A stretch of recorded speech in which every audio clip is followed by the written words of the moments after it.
Hello students, this is the fourth chapter of your book Beehive and the chapter name is A Truly Beautiful Mind. This chapter is about Albert Einstein. Everybody is familiar to the name of Albert Einstein. So okay student, let me start for the summary. Albert Einstein was born on 14th March in 1879 in the German city of Ulm. For about 2.5 years, he could not speak.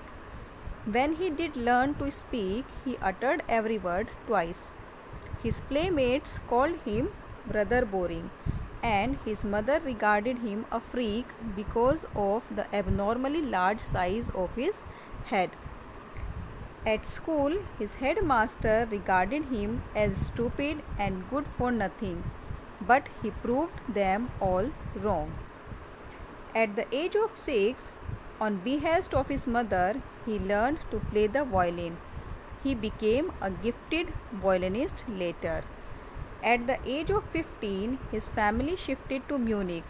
He did not feel at ease with the strict regimentation of the school and left it for good. Later on, for higher education, he joined the university in Zurich because the atmosphere there was more liberal and amenable to new ideas and concepts. He showed more interest in physics and mathematics. He met a fellow student, Mileva Maric, at university, equally intelligent and clever. Later on, they married and had 2 sons, but unfortunately, their marriage did not survive and were divorced in 1919. After completing his education, Albert worked for a technical expert in the patent office in Bern. Here, he worked secretly on his idea on relativity. In 1915, he published his paper on special theory of relativity, followed by the world famous equation E is equal to mc square. Here E stands for energy, m stands for mass and c stands for speed of the light in a vacuum, about 3 lakh km per second respectively.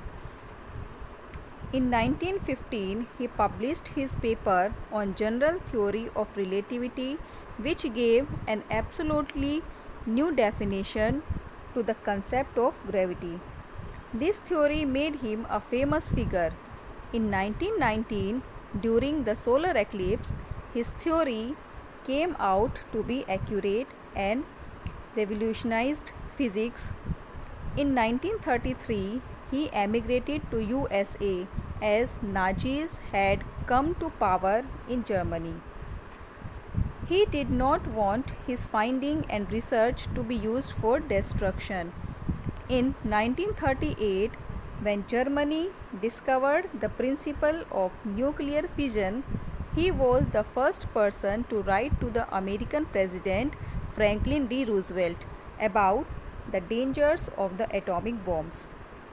In 1945, when America dropped the atomic bombs on Nagasaki and Hiroshima, he was deeply hurt and wrote to the United Nations for the formation of a world government to prevent recurrence of such destruction.